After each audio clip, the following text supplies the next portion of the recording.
Hi, good afternoon. My name is David Santiago Caicedo. I belong to the Agroforestry Engineer program at UNID University. I chose the score because of its direct relationship with biodiversity conservation. This is by designing and managing agroforestry systems that integrate trees, crops, and or animals, optimizing land use and restoring degraded systems.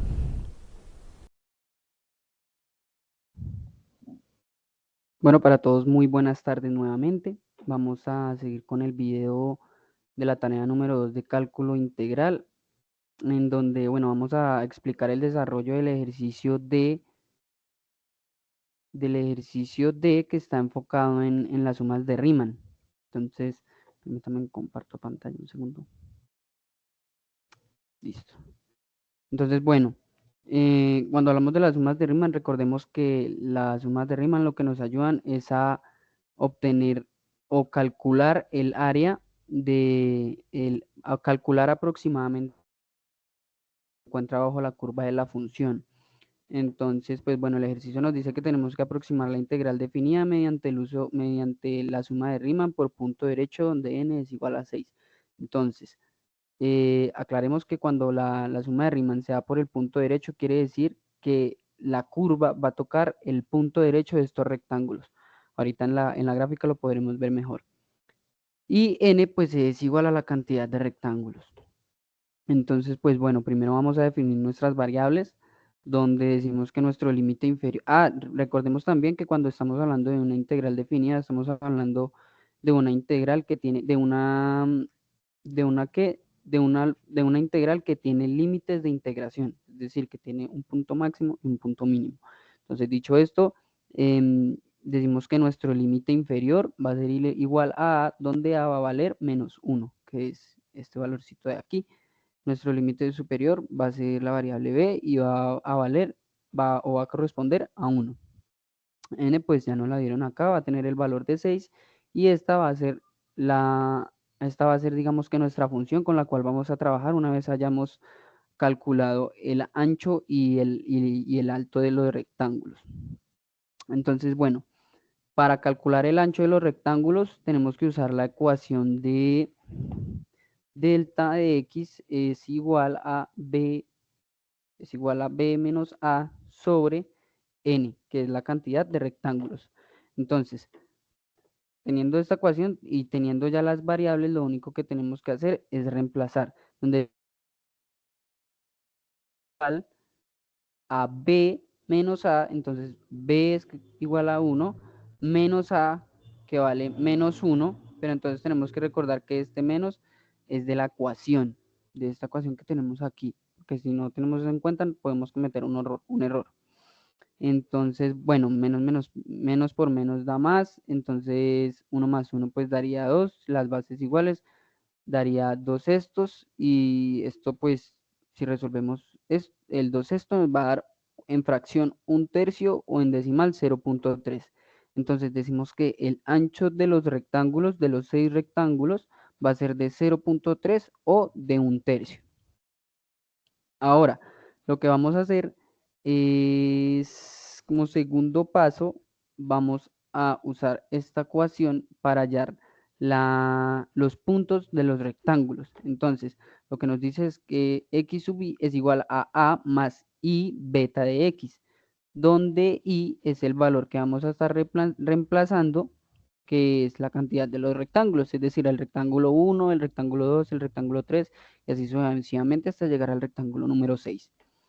Entonces, pues ya teniendo los valores y teniendo la ecuación, lo mismo que el anterior proceso, tenemos que reemplazar donde decimos que x sub 1 es igual a, donde a vale menos 1, más i, entonces le vamos a colocar el valor del primer rectángulo, que vale 1, por beta de x, que es el ancho de los rectángulos que lo acabamos de calcular, el cual es 1/3.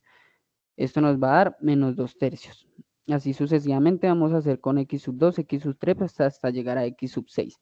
Acá como podemos ver, pues lo único que se hizo fue que se cambió el valor de i de 1 a 2 y así sucesivamente hasta el 6. Una vez tengamos esto, lo que vamos a hacer es calcular la altura de los rectángulos.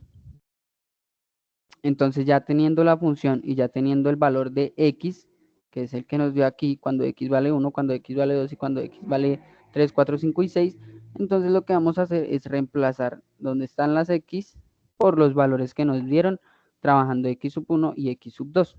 Entonces aquí decimos que la función de x sub 1 va a ser igual a f de x sub 1, el resultado de x sub 1 que nos dio menos 2 tercios, por 1 dividido 1 más x sub 1, es decir, menos 1, y esto nos va a dar 9 treceavos, lo cual en decimales nos va a dar 0,96. De igual forma, con x sub 2 lo que hacemos es reemplazar los valores de x sub 2 que acabamos de calcular por, pues, por la x de la función. Entonces decimos que x sub 2 es igual a f de menos un tercio igual a 1 dividido 1 más menos un tercio al cuadrado, lo cual nos da 9 décimos o 0,9. Una vez hayamos calculado todos los, digamos, la altura de los 6 rectángulos, entonces lo que vamos a hacer es hacer la suma de Riemann, donde nos dice que donde nos dice que el área es igual a beta de x por la suma de la altura de los cuadrados, donde recordemos que beta de x es el ancho. Entonces, sencillamente decimos que el área es igual al ancho de los rectángulos por la suma de todos los rectángulos. Entonces, si nosotros cogemos estas fracciones y las sumamos, nos va a dar un total de 4,685. Esto lo multiplicamos por el ancho de los rectángulos para que nos dé un total de 1,562 unidades al cuadrado. Aquí en la gráfica podemos ver lo que decía al principio, donde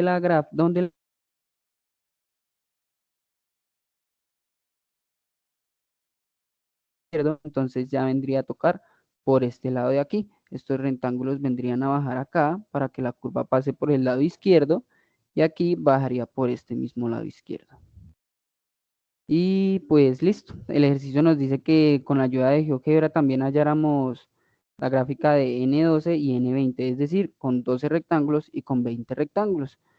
Entonces, aquí podemos ver N12, donde tenemos 6 por un lado, 6 por el otro, y si están tocando el lado derecho de los rectángulos. Por N10, 10 rectángulos por este lado y 10 rectángulos por este lado, por N20, perdón, aquí es N20. Tenemos 2, 4, 6, 8, 10 y 2, 4, 6, 8, 10 para un total de 20 rectángulos. Y esa sería la explicación del ejercicio.